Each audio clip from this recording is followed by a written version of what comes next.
Professora Sabrine, e a aula de hoje é sobre o filo artrópoda.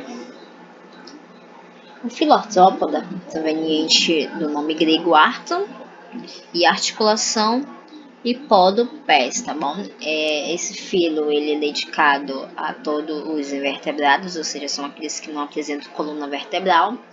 E esses representantes de invertebrados a gente tem aqui os caranguejos, as lacraias, as aranhas, camarões, pernilongos, moscas, mosquitos, enfim. Todos aqueles animais que não vão apresentar coluna vertebral. Essas características desse filo artrópoda se dão a partir de quê? Esse filo ele é triblástico, tá bom? Quer dizer que ele apresenta um folheto embrionário. Ele é celomado, ou seja, são aqueles animais que apresentam vísceras, como a gente consegue observar aqui na imagem. E apresenta o protostome, ou seja, são aqueles animais derivados, onde começou a primeira aqui a nascer primeiro a boca e depois o desenvolvimento do ânus, tá bom? Suas pernas são articuladas, como assim? Eles também vão apresentar articulações, como a gente consegue observar aqui na imagem, que eles apresentam algumas estruturas, principalmente aqui, trocante, coxa, vai apresentar aqui o fêmur, como nos vertebrados o fêmur também. Nos invertebrados é uma maior estrutura depois das asas, vão apresentar também tíbia, tarsos e pretarsos. Esses pretarsos é como se fossem nossos dedos, ou seja, esses pretarsos vão servir para agarrar, para vasculhar, para cavar, ou seja, há uma grande diversidade também de tipo de perna de insetos. Vão apresentar também corpo revestido por um exoesqueleto quitinoso, chamado cutícula. Esse exoesqueleto quitinoso, na química, quer dizer o quê? Que é um esqueleto totalmente formado por açúcar. Troca do exoesqueleto é chamada de mudoequidise, como a gente consegue observar aqui nessa imagem, de uma cigarra. A gente sempre encontra isso em área fechada, ou seja, quando vocês encontrarem essa muda ou esse exoesqueleto, quer dizer que uma nova cigarra está voando por aí, está cantando por aí com um novo formato, tá bom? Ou seja, ela vai deixar essa roupa porque ela está crescendo, ou seja, esse esqueleto, com o passar do tempo que ela for crescendo, ela vai deixando a muda dela ou a equidise. Vai apresentar também sistema digestório completo, como a gente consegue observar aqui, desde a boca até o ânus. Vai apresentar também aqui intestino e apresenta o sistema circulatório aberto, como na aula passada a gente comentou, que é a diferença de sistema circulatório aberto e fechado. O aberto é quando ele não tem artérias ou capilares, enquanto que o sistema circulatório fechado é aquele que apresenta artérias e capilares exatamente por onde passam o sangue. Lembrando que os insetos, ou seja, os artrópodes, não apresentam sangue, eles apresentam hemolinfa. Hemolinfa nada mais é que uma diferença, né? E não vai apresentar hemácias, tá bom? Mas vai apresentar uma coloração um pouco mais escura, que é essa que vai dar cor ao sangue que a gente tem, que é a cor chamada vermelho. Quanto à classificação dos insetos, eles são divididos em 6 grupos, tá bom? Dentre eles a gente tem já um grupo extinto, que é chamado trilobita, foram os primeiros a aparecer dentro do fundo do mar. Os trilobitas eles foram extintos há milhões de anos, tá bom? E esse registro que a gente consegue observar aqui na imagem foi graças a seu exoesqueleto rígido.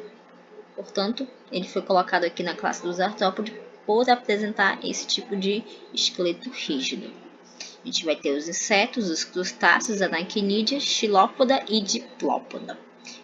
Veremos com mais detalhes. O grupo dos insetos é o maior grupo com número de espécies no reino animalia, tá bom? Nele estão inclusos as baratas, os grilos, mariposas, enfim, tudo aquilo que for apresentar 3 pares de pernas, tá bom? Se possuir antena, 3 pares de pernas e um corpo segmentado por cabeça, tórax e abdômen, esses são os insetos, tá bom? Cabeça, tórax, abdômen, um par de antenas e 3 pares de pernas, vai sim estar situado aqui nesse grupo com o maior número de espécies, que é o grupo dos insetos ou grupo Insecta, tá bom? Lembrando aqui que a cabeça deles vão possuir antena, o tórax serve apenas para a locomoção e aqui o abdômen é o órgão na qual vão apresentar órgãos reprodutores e órgãos excretores, tá bom? E é por isso que a gente vai conseguir identificar esses insetos, tá bom? E eles possuem corpo dividido, tá bom? Em cabeça, tórax e abdômen, como já foi dito. Ou seja, encontrei por aí um bichinho que apresenta um par de antenas, 3 pares de pernas e apresenta cabeça, tórax e abdômen todos segmentados e bem divididos. Com certeza ele está inserido aí na classe ou no grupo dos insetos. Correto, pessoal? Eles vão apresentar também uma variedade de tipos de boca, ou seja, de peças bucais. Como a gente tem um exemplo aqui da borboleta, o aparelho dela é tipo sugador, ela pega a língua dela, que a gente chama, ela coloca exatamente para poder lamber algumas frutas, alguns pólens, diferente aqui do pernilongo, que tem um tipo de bucal picador, exatamente, que serve para sugar o sangue. A gente vai ter o aparelho da abelha também, que é lambedor, a mosca sugador, tá bom? E o gafanhoto mastigador. Vejam que a gente tem uma diferença ampla aqui das mandíbulas, vejam bem. Essa é a mandíbula do gafanhoto. Essa é a mandíbula do pernilongo. Como é que faz para entrar na pele da pessoa? Geralmente ele coloca mesmo a língua.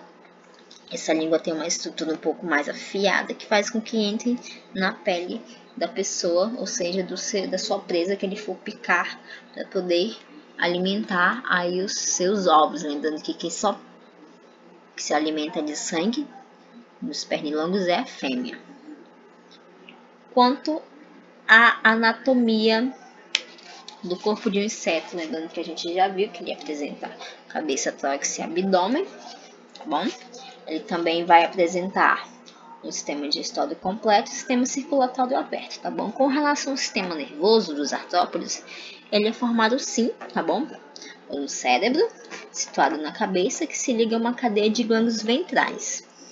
Estes contraem os músculos e os órgãos sensoriais são extremamente sensíveis, enquanto que o sistema sensorial é bastante desenvolvido, tá bom?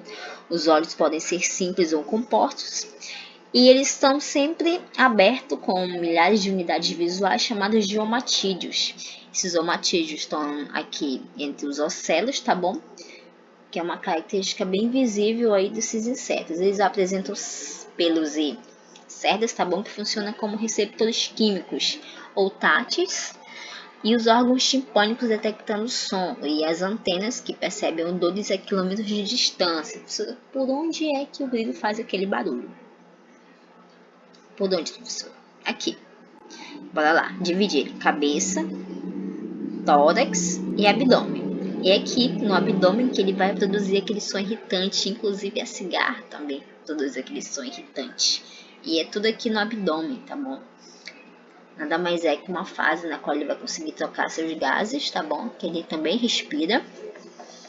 Ele vai produzir geralmente aquele tipo de sonzinho irritante que a gente consegue observar. Uma curiosidade também dos insetos é que eles apresentam túbulos de Malpighi. O que é esse túbulo, professora, de Malpighi?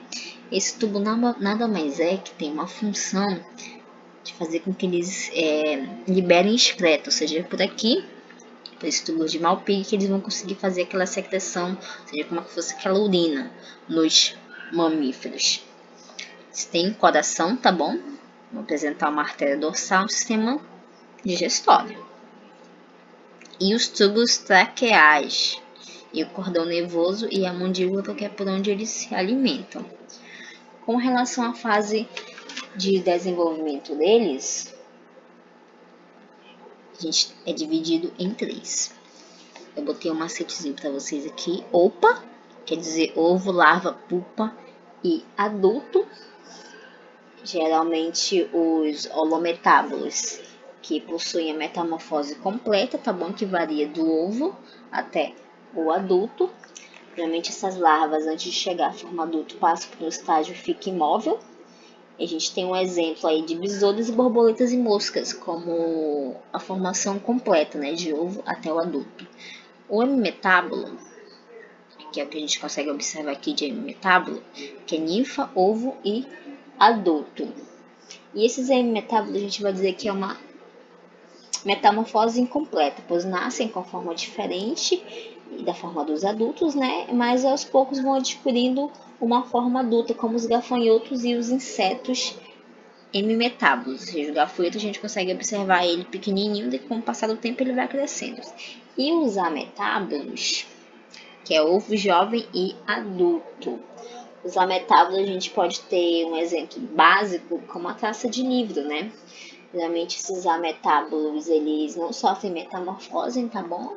Mas é um pouco semelhante aqui com o hemimetábulo, entendeu? Mas os ametábulos realmente eles não se diferenciam em nada, eles nascem assim, a única variação dele é de tamanho, só isso. Com relação a algumas classes importantes, algumas ordens, não é? A gente tem as ordens dos coleópteros, que são as ordens dos besouros.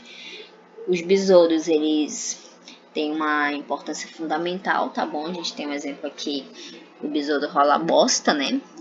Uma importância fundamental como besouros que participam da decomposição de matéria orgânica. A gente tem a ordem dos dípteros, que se incluem aí os mosquitos e as moscas, ambos vetores de doença, tá bom? A gente vai ter aqui a ordem dos himenópteros, nas quais vão estar inclusos tanto as formigas quanto as vespas e as abelhas. A gente tem uma outra ordem aqui de classificação, eu posso dizer, com relação a doenças, que é o Siphonóptera, que é a pulga, né, do cachorro, e o Anoplura, que são os piolhos, aquele menino piolento, ou aquela menina piolenta, enfim, tá lá cheio de Anoplura, ou seja, cheio de piolho. Essas são as ordens mais importantes aí para a gente ter como fase inicial de importância econômica.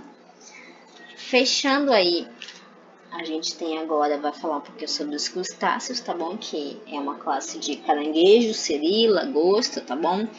E tatuzinho de jardim, vejam bem. Os crustáceos aí são essa variedade, né, que a gente encontra principalmente no fundo do mar, com exceção aí do tatuzinho de jardim, que é um animal terrestre, tá bom?